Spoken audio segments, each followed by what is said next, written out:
Oke, 3, 2, 1. Bismillahirrahmanirrahim. Assalamualaikum warahmatullahi wabarakatuh. Alhamdulillahirabbil alamin wassalatu wassalamu ala asrofil anbiya'i wal mursalin sayyidina Muhammadin wa ala alihi wa sahbihi ajma'in. Amma ba'd. Rabbi israh li sadri wa yassir li amri wahlul 'uqdatam min lisani yafqahu qawli. Kepada yang terhormat CEO Absolute Group Bapak Haji Sastro, kepada yang terhormat Direktur Absolute Service Brigjen TNI Purnawirawan Insinyur Haji Agus Sudiarso, kepada yang terhormat Direktur Absolute Group Ibu Hajah Eka Sri Yulianti, Ibu Asri Insani, dan Bapak Julian Rahmanto, serta yang kami muliakan guru kami Al-Ustadz Sidik, kemudian yang kami muliakan juga Al-Habib Abdurrahman As-Segaf, serta Bapak Ibu karyawan Absolute Group yang insya Allah dimuliakan oleh Allah Subhanahu wa Ta'ala. Marilah kita panjatkan puji syukur kehadirat Allah Subhanahu wa Ta'ala yang telah memberikan limpahan rahmat, nikmat dan hidayahnya, sehingga pada sore hari ini kita masih diizinkan untuk dapat berkumpul bersama dalam acara pengajian tanpa adanya halangan. Semoga pengajian yang kita lakukan sore hari ini dapat menambah ilmu dan wawasan kita sebagai bekal kehidupan dunia dan juga di akhirat nanti. Salawat serta salam tak lupa kita curahkan kepada junjungan kita Nabi besar Muhammad SAW beserta keluarga, sahabat, dan kepada kita semua sebagai umatnya. Hadirin yang saya hormati, izinkanlah saya selaku pembawa acara untuk membacakan susunan acara pada sore hari ini. Yang pertama yaitu pembukaan. Sebelum kita buka pengajian sore hari ini, alangkah baiknya kita bacakan Ummul Quran Suratul Fatihah. Al-Fatihah. A'udzubillahi minasyaitonirrajim. Bismillahirrahmanirrahim. Alhamdulillahirabbil alamin arrahmanir rahim maliki yaumiddin iyyaka na'budu wa iyyaka nasta'in ihdinas siratal mustaqim. Acara yang kedua yaitu kita masuk pada pembahasan tausiah yang akan insya Allah disampaikan oleh guru kita Al-Habib Abdurrahman As-Segaf dengan materi hadis arba'in. Kepada Habib kami persilakan. Assalamualaikum warahmatullahi wabarakatuh.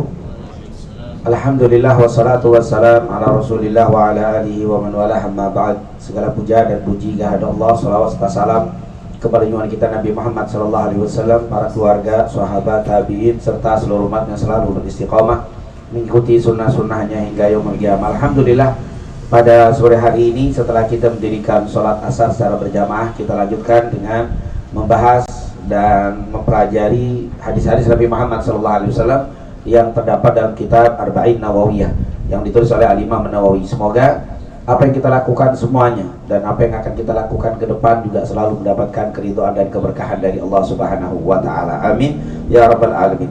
Di kesempatan sore hari ini kita akan melanjutkan pembahasan terakhir dari hadis yang kedua, yaitu hadis yang sangat panjang, hadis dari Umar bin Khattab, yaitu cerita yang mengatakan adanya seseorang yang ternyata dia ini adalah malaikat bertanya kepada Rasul tentang Islam, iman, ihsan.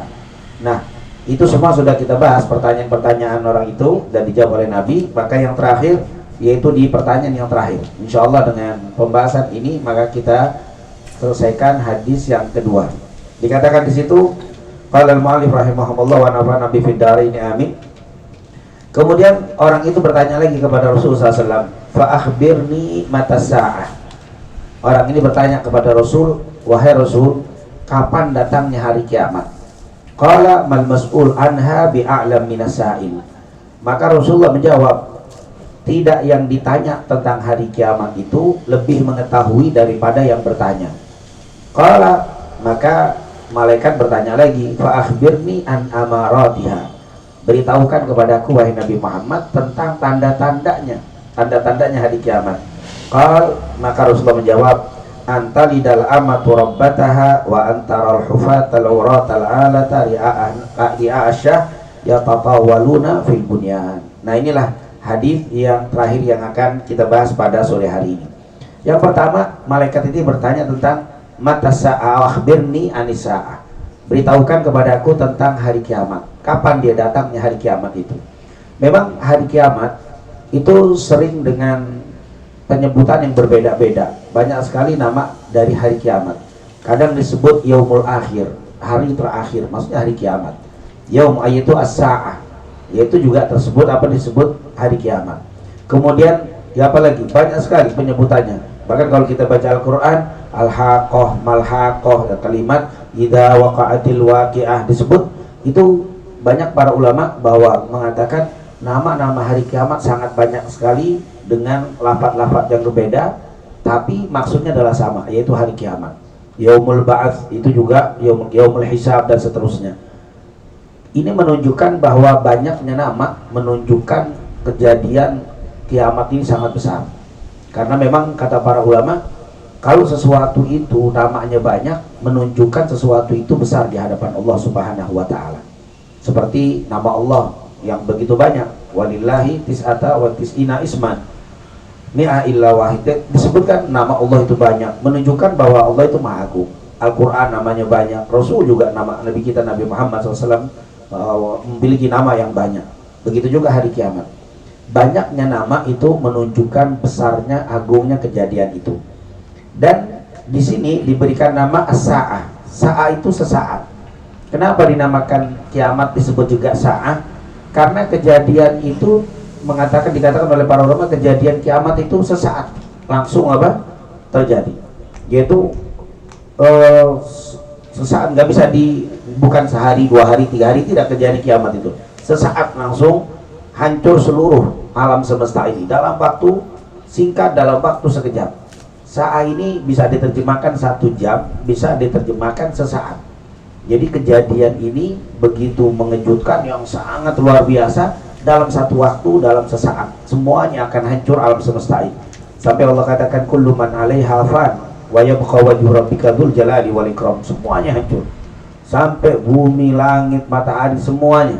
Bahkan juga pada akhirnya malaikat juga semuanya pada hancur, meninggal semuanya. Wa yabqa wajhu rabbika dzul jalali wal ikram, dan yang tersisa hanya Allah Subhanahu wa taala. Ini adalah sa'ah. Ada yang mengatakan disebut sa'ah yang pertama tadi karena kejadian itu sesaat langsung hancur. Ada yang mengatakan karena dia itu datangnya tidak ada tanda-tanda. Ya, kalau kita mau tsunami, ada tanda dulu, gempa dulu, ada tanda-tandanya. Wah, ini kayaknya mau hujan deras, ada mendung dulu. Ini kalau ini tidak ada tanda, yaitu mengejutkan sekali kejadian. Ya mungkin tanda-tanda datangnya hari kiamat ada, tapi saat terjadinya itu tidak ada tanda-tandanya. Langsung membuat orang terkejut, sampai-sampai nanti begitu terkejutnya mereka sampai bertanya, yaitu bertanya tentang yaumul qiyamah. Amma yatasa'alun 'anin naba'il 'adzim alladzi hum fihi mukhtalifun. Itu amma yatasa'alun itu juga mereka bertanya-tanya 'anin naba'il 'adzim, ketika menghadapi kejadian yang sangat besar, yaitu tentang yaumul qiyamah. Nah, ini tentunya disebut sa'ah. Jadi sa'ah itu kalau diterjemahkan secara bahasa bisa diterjemahkan 1 jam, bisa diterjemahkan sesaat atau waktu yang singkat. Nah, insya Allah ini kalau kita di dalam bahasa Arab pun mau keluar rukhsah sa'ah. Rukhsah sa'ah ini bukan berarti 1 jam, tetapi sesaat juga bisa dibilang kalau bahasa kita itu sebentar, saya pengen keluar sebentar. Nah, ini as-sa'ah.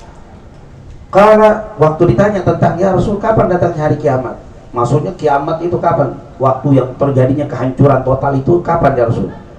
Rasul menjawab, mal mas'ul anha bi'a'lam minas sa'il. Yang ditanya tentang hari kiamat ini, maksudnya saya Rasul sallallahu alaihi wasallam, tidak lebih tahu daripada yang bertanya. Maksudnya Anda wahai Jibril tidak tahu, saya juga tidak tahu. Berarti tidak ada yang tahu tentang kapan datangnya hari kiamat kecuali Allah. Hatta malaikat yang paling mulia, kan pimpinan para malaikat itu adalah malaikat Jibril, Sayyidul Malaikah. Malaikat itu, malaikat Jibril adalah pimpinan dari seluruh malaikat. Pimpinan malaikat nggak tahu kapan datangnya hari kiamat. Nabi yang termulia adalah Nabi Muhammad. Nabi sendiri bilang tidak tahu. Berarti paling mulia di antara para malaikat tidak mengetahui datangnya hari kiamat. Paling mulia di antara seluruh namanya manusia, tidak ada yang tahu kecuali Allah Subhanahu. Jadi manusia yang termulia tidak tahu, malaikat termulia juga tidak tahu. Berarti menunjukkan la ya'lamul al-ghaib, tidak akan tahu, tidak ada yang tahu apa yang terjadi tentang hal-hal yang gaib, termasuk kiamat ini termasuk hal gaib. Tidak ada yang mengetahui hal yang gaib kecuali Allah Subhanahu wa ta'ala. Oleh karena itu kalau ada orang sekarang mengetahui kayaknya kiamat itu tahun sekian, nah itu udah pasti apa? Bohong. Kalaupun tidak bohong, hanya diprediksi aja. Benar boleh nggak boleh? Sebenarnya kalau yang dikasih tahu sama Nabi itu hanya harinya saja. Rasulullah pernah kasih tahu bahwa di dalam hadis Saddad bin Aus, Rasulullah mengatakan inna min afdali ayyamikum yaumul jumu'ah fihi khuliqa Adam wa fihi kubit wa fihi an-nafkhah. Bahwa hari yang termulia yang kalian miliki adalah hari Jumat.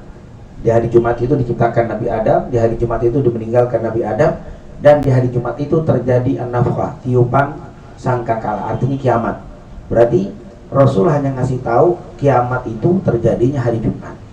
Tapi tahun berapa, tanggal berapa, bulan apa, tidak ada yang tahu.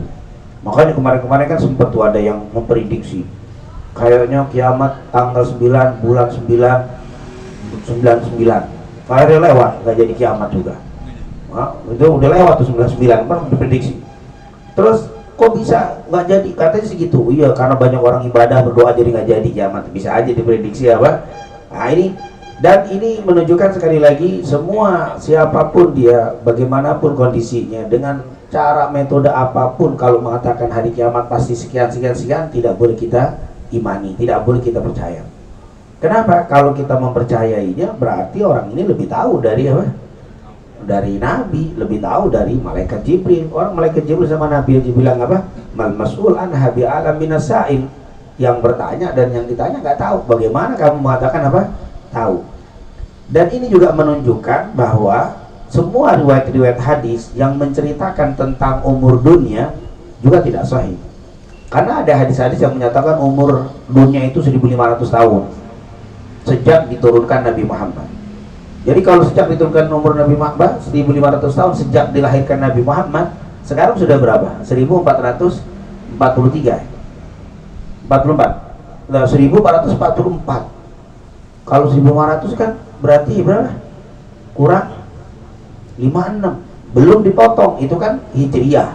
Nah, kalau dilahir Nabi kan dipotong 40. Nabi kan hijrah apa? Dari lahir kan kosong sampai 1 hijrah itu setelah hijrah.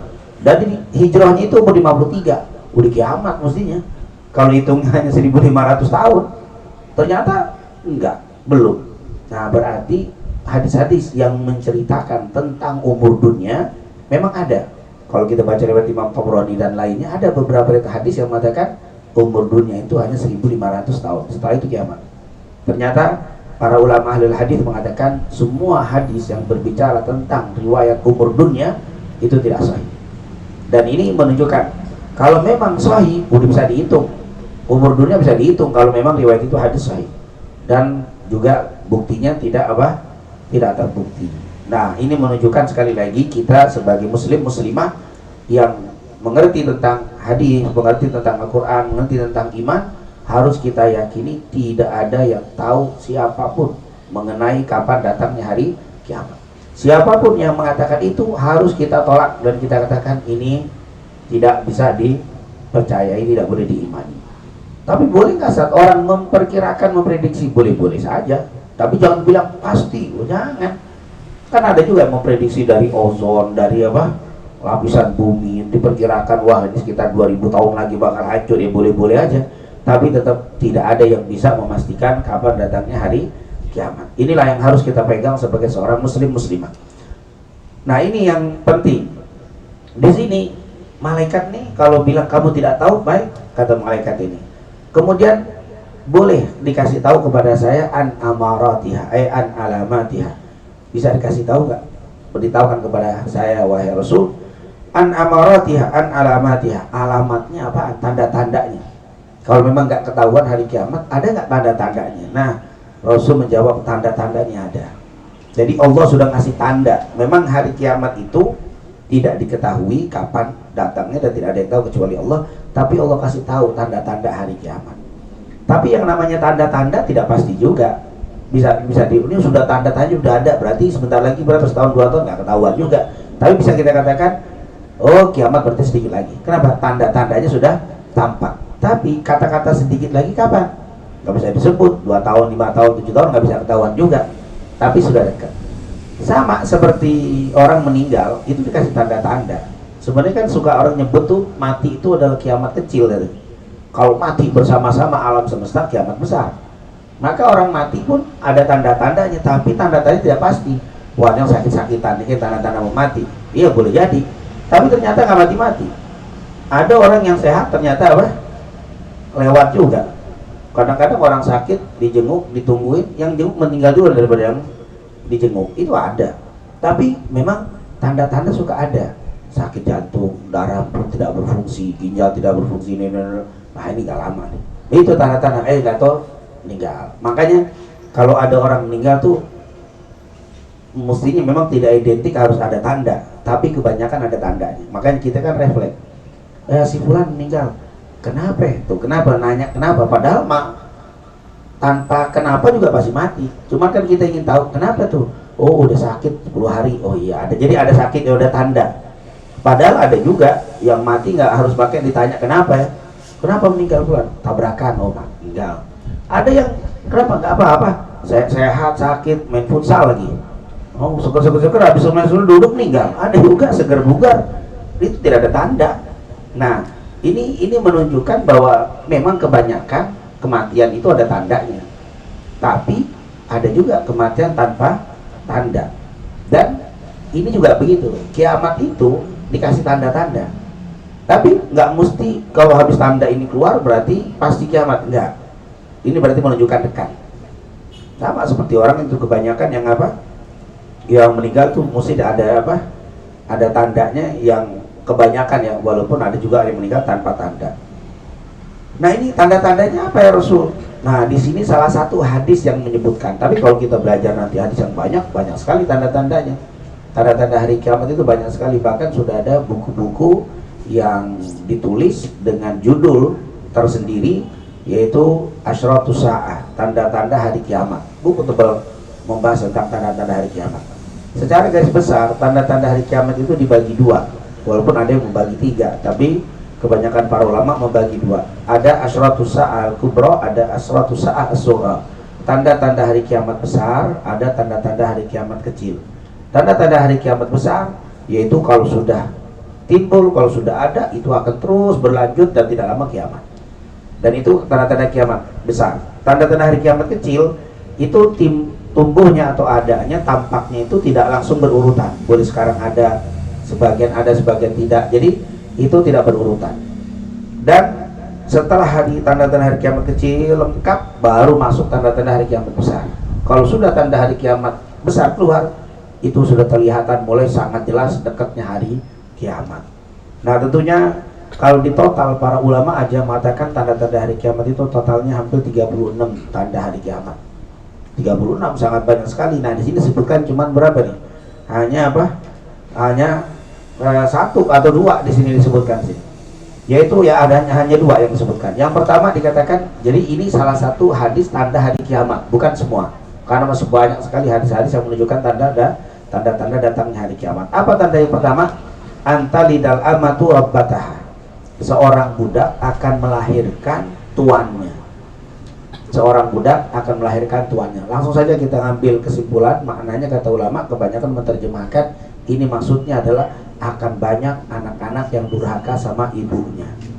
Akan banyak di akhir zaman sebelum hari kiamat, banyak anak-anak yang durhaka sama ibunya. Kenapa? Karena di situ antalidal amatu rabbataha, seorang budak melahirkan tuannya. Itu maksudnya apa?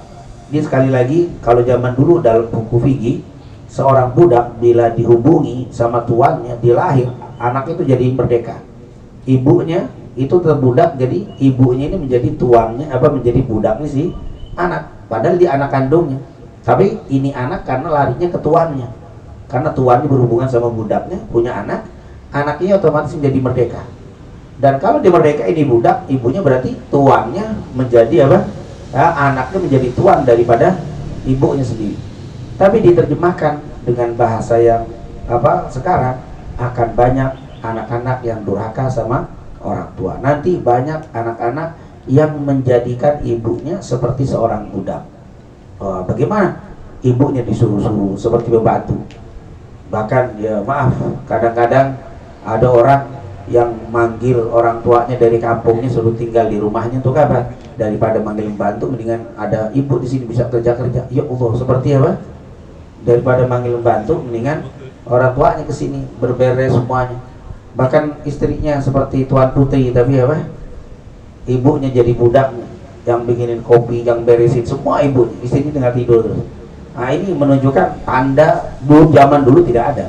Tapi zaman sekarang, maaf, itu bukan hanya di sinetron, di kehidupan nyata juga apa? Banyak kita dapati anak yang berlaku kepada orang tuanya, terutama ibu, bagaikan seorang tua terhadap budaknya. Subhanallah, zaman dulu tidak ada. Di zaman Nabi apalagi. Ya Allah, sedikit ada cerita Alqamah yang terkenal itu ya. Alqamah itu cerita sanadnya sebenarnya masih diperselisihkan oleh para ulama. Bahkan Al-Imam Ibnu Hajar dalam kitabnya Al-Isabah melemahkan hadis itu. Yang cerita Alqamah, yaitu seorang anak yang dianggap apa? Durhaka sama ibunya. Waktu mau meninggal ibunya, apa, anaknya nggak bisa mengucapkan apa? La ilaha illallah. Lalu dipanggillah Rasulullah SAW. Waktu Rasul tanya, apakah masih ada ibunya? Ada ya Rasul, panggil ibunya. Ternyata ibunya tidak mau datang karena memang merasa sakit hati dengan anaknya. Akhirnya dirayu, sempat datang dan kata Rasul, wahai ibu, kalau engkau tidak maafkan, ini akan apa? Dibakar, akan disiksa oleh Allah Subhanahu Wa Taala karena nggak tega dimaafkan. Setelah dimaafkan, akhirnya mengucapkan la ilaha illallah baru meninggal. Itu cerita sangat terkenal, walaupun sanadnya masih berselisih. Intinya di situ kalau ditelusuri, kenapa sakit hatinya ibu itu kenapa? Bukan seperti karena dibentak atau dipukul, enggak. Sangat sederhana kalau kita mau ngambil cerita itu. Jadi ceritakan bahwa Alqamah ini pedagang. Dia pergi berdagang. Setelah perjalanan berdagang beberapa lama, dia kembali di Madinah. Waktu kembali ke Madinah, dia ternyata sudah membawa apa? Hadiah.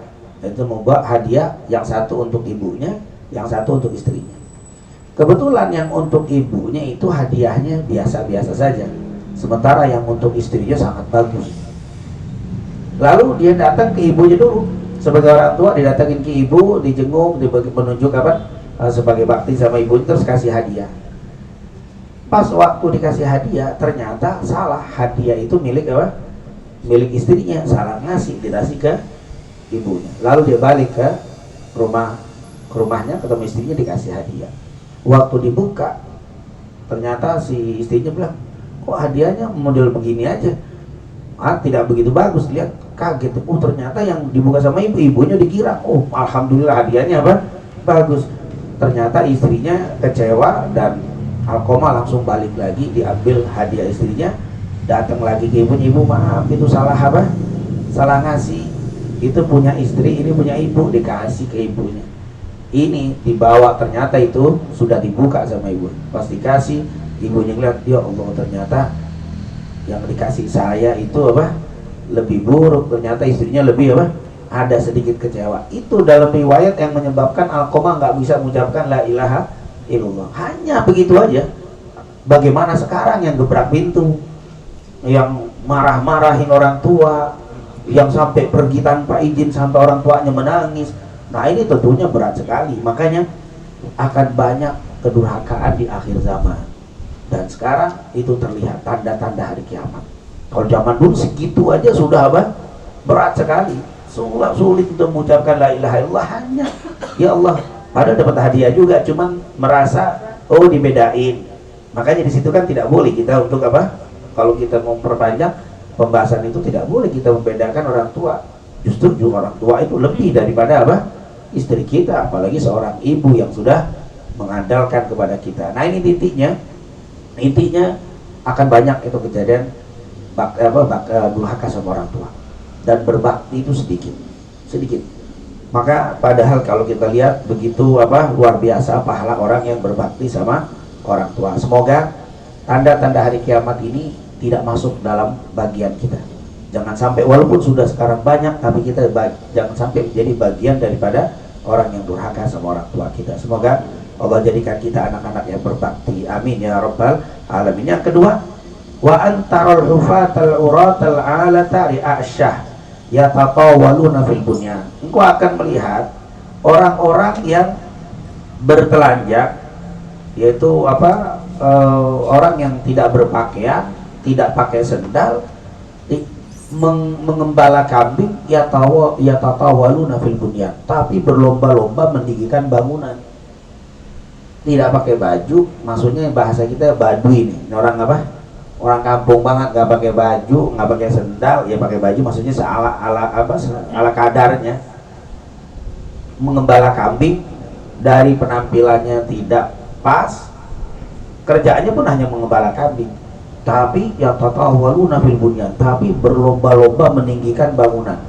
Itu kan biasanya yang berlomba-lomba meninggikan bangunan kan orang kaya, berpenampilan keren. Ini enggak berpenampilan seperti itu, kerjaannya hanya pengembala kambing, kok bisa berlomba-lomba di dalam meninggikan bangunan. Nah, ternyata kata para ulama diterjemahkan, maksudnya adalah akan banyak orang-orang nanti yang menjadi pemimpin tetapi mereka tidak memiliki kemampuan.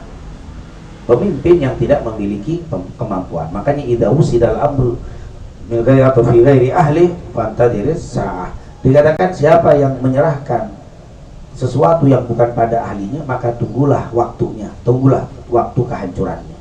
Dan itu akan banyak nanti di akhir zaman pemimpin-pemimpin yang bukan ahlinya.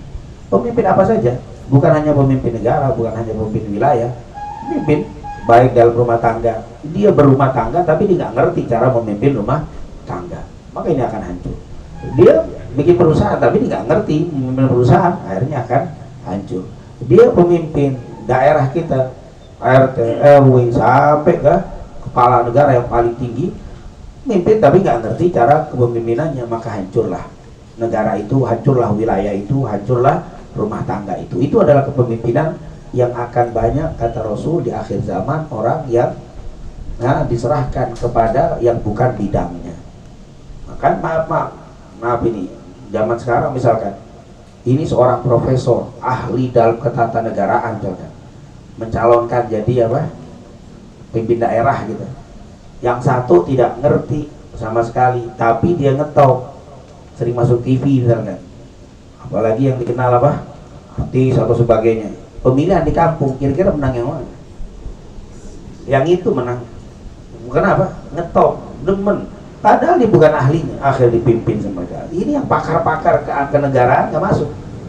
Nah, itu di zaman akhir zaman begitu. Dan zaman Rasulullah SAW tidak. Karena di zaman Rasulullah SAW tentu dapat wahyu dari Allah, dan di zaman sahabat mereka tidak sistem seperti itu.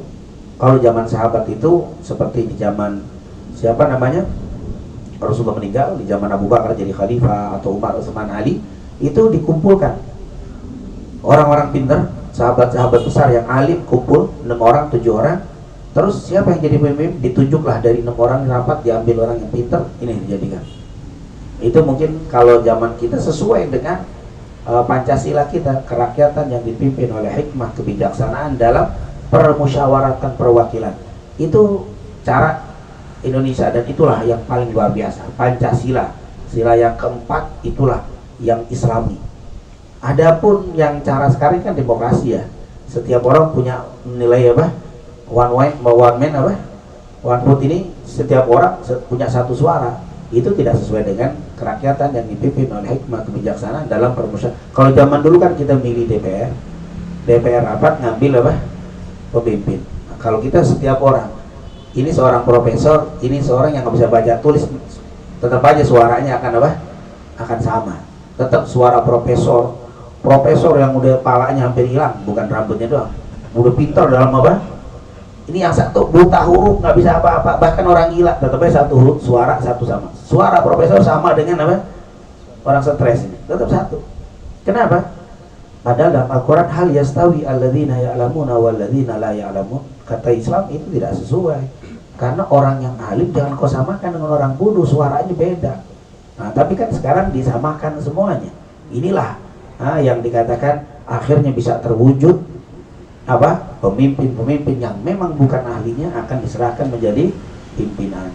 Ini bukan hanya di Indonesia, sudah mulai demokrasi, sudah mulai akan menyebar, dan akhirnya betul-betul nanti banyak pemimpin yang bukan bidangnya.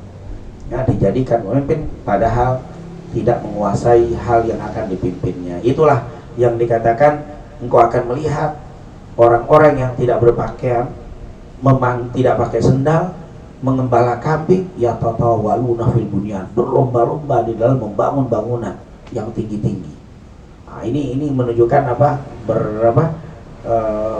berlawanan. Kalau yang membangun yang tinggi itu orang-orang yang kaya, berpenampilan, ini jelas. Kalau ini yang kedua juga diterjemahkan ya tatawaluna fil bunyan, menunjukkan bahwa orang-orang yang tanda-tanda hari kiamat itu nanti akan kita lihat bangunan itu akan tinggi-tinggi. Di zaman Nabi paling tinggi 2 tingkat. Ada tingkat di zaman Nabi, ada. Orang-orang yang punya rumah sebuah tingkat ada. Tapi sampai 20, 50, 75, 100 tingkat nggak ada. Tapi kata Rasul, nanti akan kau lihat sebelum hari kiamat akan banyak bangunan yang yang tatawwalu, mereka berusaha untuk tinggi-tinggian bangunannya. Dan sekarang Dubai udah berapa tingkat ya? Nanti akan ada, bahkan di Timur Tengah, Saudi akan membuat bangunan yang lebih tinggi daripada Dubai. Dia ingin berusaha untuk mengalahkan, dan setiap itu akan berusaha untuk itulah kata Rasul, tanda-tanda hari kiamat akan berlomba-lomba untuk meninggikan bangunan. Ini luar biasa, sudah kita lihat memang tanda-tanda hari kiamat kecil itu sangat banyak kalau kita pelajari dari hadis-hadis Nabi Muhammad SAW. Dan mungkin juga kata para ulama menunjukkan sempitnya tanah. Kalau zaman dulu nggak perlu bikin rumah tingkat, or tanahnya mesti gede-gede. Tapi sekarang sudah sempitnya tanah, akhirnya mau nggak mau naik ke atas. Nanti berarti sebelum hari kiamat itu akan padat sampai tanah itu sulit untuk kita dapat. Mau tidak mau maka rumahnya semua nanti akan tinggi. Dan itu menunjukkan tanda-tanda hari kiamat. Dan memang betul, semakin lama itu akan dunia ini semakin semakin padat, dan akhirnya tanah bangunan itu akan meninggi. Itulah yang ditanyakan oleh malaikat. Setelah itu thumma intalaqa, kemudian malaikat itu pergi. Falabithu maliyan, lalu para sahabat yang duduk di situ bingung, ini siapa nih? Nanya, habis selesai langsung pulang. Faqala, maka Nabi bilang, ya Umar, atadri man sa'il, ya Umar bin Khattab, tahu nggak kamu siapa itu yang nanya?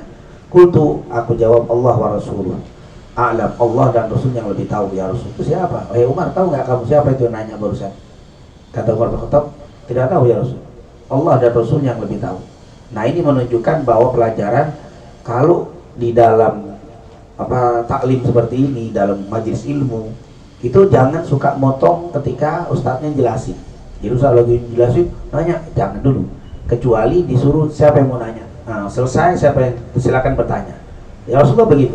Itu Umar bin Khattab waktu dia pergi bingung. Umar bin Khattab pengen nanya tapi nggak nanya karena belum dikasih kesempatan sama Nabi. Baru Nabi nanya, apakah kau tahu wahai Umar siapa yang pergi barusan? Baru Umar bin Khattab mulai berbicara. Begitu adab di dalam ta'lim. Jadi ketika kita berbicara, jangan memotong pembicaraan ustadznya, pembicaraan kiainya, atau di dalam rapat mungkin, kecuali si pemimpin rapat bilang siapa yang tidak setuju atau adu usulan langsung aja nunjuk. Nah, itu berarti ada kesempatan. Begitu juga ustadznya, saya jelaskan, tapi kalau ada yang kurang paham langsung aja nunjuk. Nah, itu boleh. Tapi kalau tidak, selesaikan dulu sampai diberikan kesempatan sama pengajar. Lalu ditanya, tahu nggak kamu? Umar bin Khattab karena tidak tahu, jawabnya Allah wa rasuluh a'lam. Karena Umar bin Khattab tidak tahu. Nah, begitu juga kita. Kalau ditanya orang dan kita tidak tahu, jawab Allah wa rasuluh a'lam atau wallahu a'lam. Nah, kalau ditanya, Pak, alamat ini ditahu Pak? Kita kan nggak tahu wilayah sini misalkan. Wallahu a'lam, saya tidak tahu. Nah, itu jawab, jangan bilang, jangan ini kadang-kadang gengsi mau nggak tahu. Ini kayaknya ke sono deh Pak. Nanti di situ kan ada tikungan bertiga, Bapak ke kiri. Nah, tanya di situ. Tanya juga, dia nggak tahu juga, suruh nanya lagi di situ. Orang itu jalan, udah arah ke sana diputar balik, masuk putar sana. Pas ke kiri nanya, Bapak lewat, mestinya ke sini, balik lagi ke sini, ternyata di sebelah rumah. Itu orang gendeng, Mbak. Bu, dia akan marah. Ini orang yang tadi nunjukin pertama udah nggak tahu, dikasih tahu jadi tambah jauh, pegel dia. Padahal dalam waktu yang singkat, pendek, tapi bikin orang sakit, bikin orang tidak suka. Ini karena ketidaktahuan kita, tapi sok tahu gitu. Apalagi dalam urusan agama, orang tidak tahu, kita kasih, Ustaz, hukumnya ini bagaimana? Pak, hukumnya begini. Nggak taunya salah. Itu nyasarnya bukan di sini, nyasarnya di mana? Di akhirat. Dia sudah ngamalin, nggak taunya salah. Bagaimana hukumnya? Sangat berat. Ini namanya dhalun mudil. Sudah sesat, menyesatkan orang. Maka lebih baik kalau tidak tahu bilang Allahu a'lam, wallahu a'lam, saya tidak tahu. Selesai. Dan memang ngomong tidak tahu itu kalimat wallahu a'lam, saya tidak tahu, itu kelihatannya mudah, tapi berat dalam prakteknya. Terutama orang yang dianggap pintar, terutama dianggap orang alim. Ngomong, saya pengen nanya, mau ngomong saya tidak tahu itu berat. Makanya kata Imam Malik, kalau kamu belum bisa ngomong wallahu a'lam, jangan jadi guru. Karena itu berbahaya sekali. Akhirnya orang nanya, kamu tidak ngerti, dipaksakan untuk apa? Menjawab, dan akhirnya sesat, menyesatkan. Jadi seorang ulama sebelum menjadi ulama harus berani mengucapkan wallahu a'lam, saya tidak tahu, Allah yang lebih tahu. Begitu juga pinternya orang yang nanya nih, kadang-kadang begitu, berhenti, nah, kita bawa mobil nih, nggak tahu alamat, nanya dulu, Pak, Bapak orang sini? Iya, saya orang sini. Nah, Bapak tahu ini nggak? Karena sudah ngaku orang sini, mau bilang nggak tahu, nggak enak nih. Kalau ditanya Bapak orang sini, bukan, nah udah, kalaupun nggak tahu, aman. Cuman yang nanya nih kadang mancing dulu, Bapak orang sini Pak? Iya orang sini. Nah, Pak ini alamat Tom. Mau nggak mau kan orang udah ngaku orang sini, mana ya? Wah dia bingung, dia mau jawab nggak tahu kata orang sini. Dia bilang tahu tapi nggak tahu. Nah ini tentunya kalau mau nanya jangan nanya dulu orang sini deh. Tanya aja langsung, khawatir dia memaksakan diri untuk apa? Untuk menjawab. Seperti seseorang Ustaz, karena sudah digelari Ustaz, lalu ditanya, kalau nggak bilang nggak tahu itu kan berat. Nah, makanya di sini insya Allah kita semua bisa berani mengucapkan wallahu a'lam, saya tidak tahu. Dan kalimat wallahu a'lam itu kalau memang tidak tahu betul. Ini kadang-kadang nggak mau ngasih tahu, Pak tahu alamatnya, padahal kita tahu wallahu a'lam. Padahal kita tahu, memang orang begelin nih bikin apa? Bikin orang nggak tahu aja, padahal dia males. Padahal dia tahu, dia bilang wallahu a'lam. Dan tidak boleh kalau ditanya untuk kalau bahasa kita ini untuk menyeleksi atau untuk mengetahui paham apa tidak paham. Itu misalkan kita ada ujian sekolah, jawabannya wallahu a'lam, wallahu a'lam, wallahu a'lam. Emang sih benar wallahu a'lam, tapi ini kata guru jawabannya wallahu a'lam, kan benar. Salah Bu, salah Pak, jawab wallahu a'lam. Nggak salah, tapi bukan begini. Karena saya pengen tahu kamu udah belajar, udah ngerti apa belum pelajaran ini. Kalimat wallahu a'lam tidak boleh dimain-mainkan juga, tidak boleh jadi mainan. Yang terakhir, qultu, maka waktu dijawab wallahu a'lam, qala Jibril, qala Rasulullah sallallahu alaihi wasallam, fa innahu Jibril, sungguh dia itu adalah malaikat Jibril. Atakum yu'allimukum dinakum, dia datang kepada kalian untuk mengajarkan tentang agama kalian. Dia datang sebenarnya bukan nggak ngerti, dia ngerti. Justru dia datang tuh pengen ngasih tahu kalian tentang agama kalian. Nah ini tentunya berarti malaikat Jibril itu ngajar tadi. Cuma Nabi makanya di sini di dalam metode pendidikan Islam itu bukan hanya satu sisi. Metode itu ada yang modelnya 3 kata para ulama. Yang pertama modelnya saya memberikan pengetahuan, yang mendengar tinggal nyata, yang tinggal dengar. Semua dari satu sisi. Ada yang sistem yang kedua yang model begini, tanya jawab. Ayo kita belajar dengan model tanya jawab. Kita nanya, nanti murid jawab, murid nanya, guru jawab. Itu ada tanya jawab. Ada yang satu sisi yang Rasulullah suka memberikan pertanyaan, Rasulullah diam. Jadi dimulai dengan, misalkan Rasulullah nanya begini, tahukah kalian siapa orang yang bangkrut itu? Oh sahabat berusaha nanya, nggak berusaha jawab begini. Setelah selesai, baru Rasulullah memberikan orang bangkrut itu. Karena waktu ditanya, tahukah siapa kalian? Siapa yang dimaksud orang bangkrut? Sahabat mikir, orang bangkrut itu ya Rasul, orang yang kerja modalnya 1 juta, akhirnya nggak dapat modalnya, nggak balik, berarti bangkrut. Dapatnya baliknya cuma 500.000, bangkrut ya Rasul. Orang yang bangkrut begini dijawab. Setelah selesai, Rasulullah bilang, yang bangkrut itu bukan itu. Yang bangkrut itu adalah orang yang banyak sholat, banyak puasa, banyak haji, banyak ibadah, tapi suka mendolimi orang. Nanti di hari kiamat dia akan diambil pahalanya. Kalau sudah habis pahalanya, dosa orang akan dikasih ke orang itu. Itulah orang bangkrut. Itu sebenarnya metode di dalam pendidikan. Dan kalau kita belajar tentang metode-metode pendidikan dalam Islam, salah satunya itu. Dan ini yang banyak dipakai di sekolah-sekolah modern. Saya lihat sekolah-sekolah modern pakainya model itu. Jadi gurunya sebelum ngajar, misalkan gurunya bilang, besok kita akan membahas tentang apa nih? Pembahasan tentang pohon kelapa. Coba kalian bicara tentang pohon kelapa. Silakan nyari apa di Google di mana. Baru muridnya di rumah nyari searching untuk apa itu kelapa, apa macam-macam kelapa. Kuma dikumpulkan, mereka saat ngasih kelapa itu begini model kelapa ini macam kelapa. Setelah itu baru gurunya memberikan apa, itu sebenarnya model cara Nabi juga pernah berikan begitu, cuma Nabi tidak berhari-hari ngasihnya, langsung di tempat. Nah, Rasulullah, tahukah kalian siapa orang yang pintar itu? Rasulullah pernah, manil akiyas, siapakah, tahukah kalian siapa orang pintar itu? Orang pintar itu begini. Setelah selesai, Nabi bilang orang pintar itu mandana nafsa, siapa yang suka meriksa dirinya sendiri dan mempersiapkan amal untuk kematian. Artinya itulah metode Rasulullah SAW. Jadi kalau kita mempelajari metode Rasul, luar biasa. Nah kayaknya di zaman sekarang tuh bagus juga dengan metode yang tanya jawab gaya malaikat Jibril ini. Karena kalau anak model metode diem denger gitu kadang-kadang kurang apa. Nah, kecuali orang-orang yang betul-betul konsep. Ada yang model tanya jawab dan ada juga yang model diberikan tugas lebih dulu. Nah itulah mungkin yang bisa kita bahas di sesi yang pertama. Mungkin kalau masih ada waktu silakan. Ini kita anggap hadis yang terakhir ya. Jadi Senin depan sudah hadis yang ketiga. Wallahu a'lam bishawab. Silakan. Baik. Terima kasih Habib atas penyampaian tausiahnya. Kita masuk pada acara selanjutnya yaitu sesi tanya jawab. Kepada para jamaah yang memiliki pertanyaan, kami persilakan.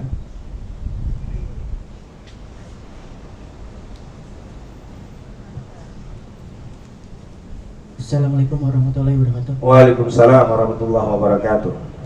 Saya mau nanya, Bib, misalnya kan ya, kalau kiamat kan terjadi nih, dunia itu pasti kan bakal hancur. Hancur. Manusia itu pasti ada yang masuk surga, apa yang neraka gitu. Ya. Nah pertanyaannya tuh, apakah bumi bakal diciptain lagi gitu? Apa nanti ada kehidupan lagi setelah hari kiamat? Ya.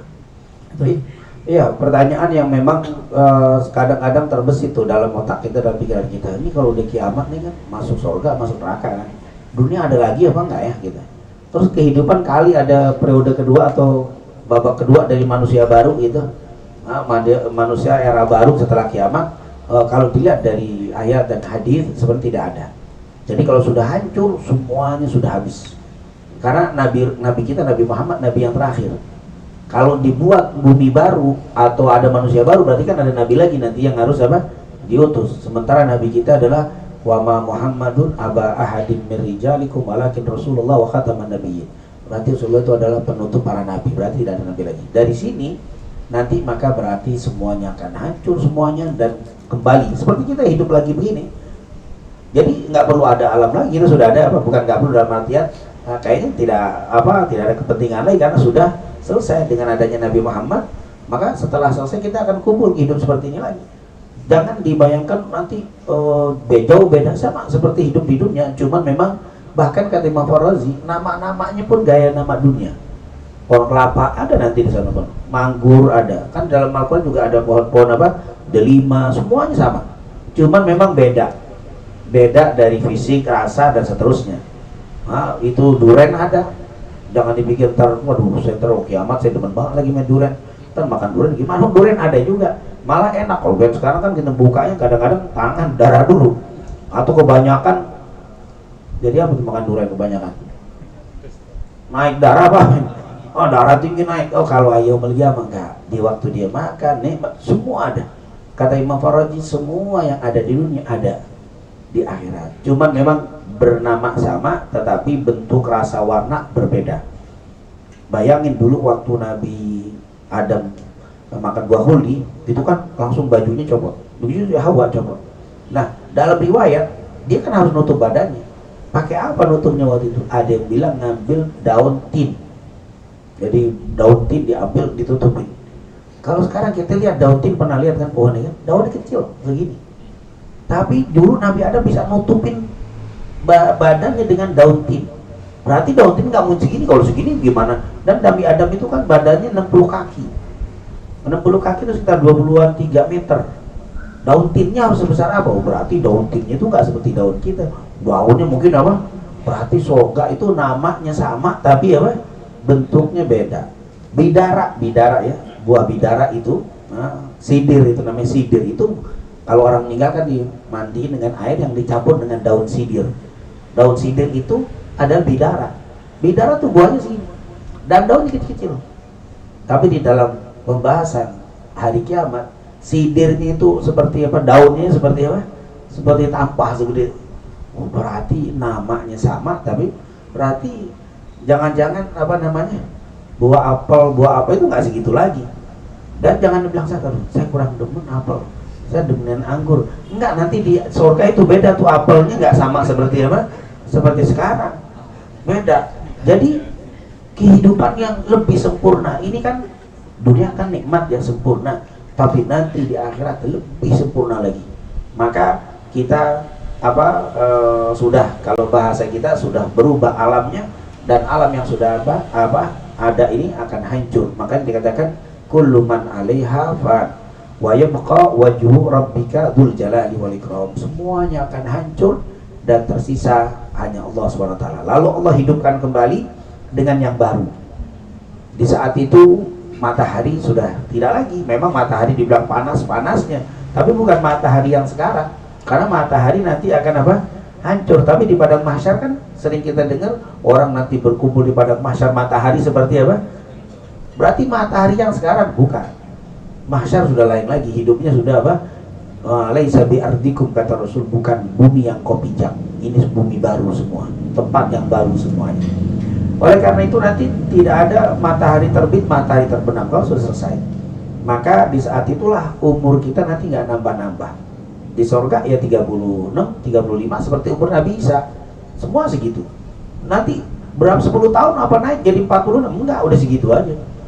Kita kan umur kita ini naik turun kan nambah itu kan gara-gara ada matahari terbit sehari 2 hari. Coba matahari nggak terbitnya segini aja kita terus, nggak ada perputaran matahari bulan, ya kan nggak ada hari. Kalau nggak ada hari kan nggak nambah berarti.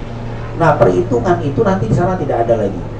Jadi memang sudah alam yang sempurna, yang dapat nikmat, maka kesempurnaan yang kenikmatan yang tidak khalidina fiha abada.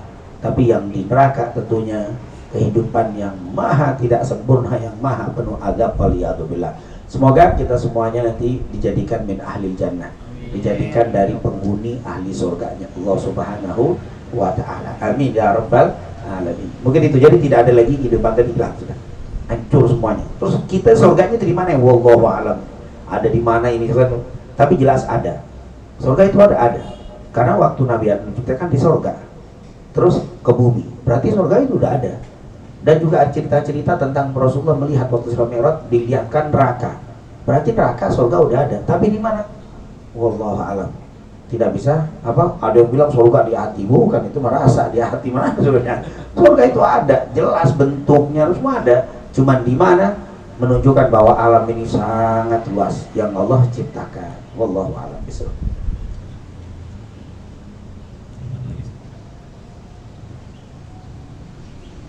Baik, ada lagi yang ingin bertanya? Dari online mungkin?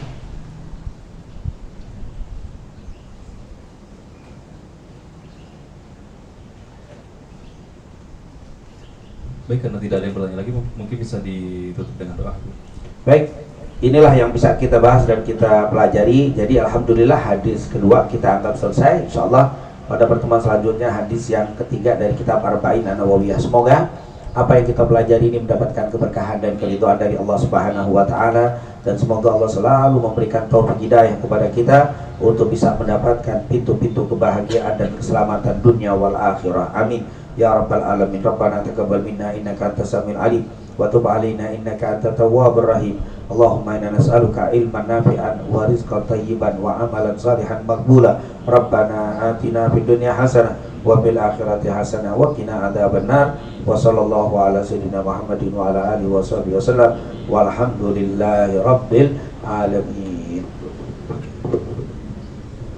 Alhamdulillahirrahmanirrahim. Acara pengajian sore hari ini telah berjalan dengan lancar.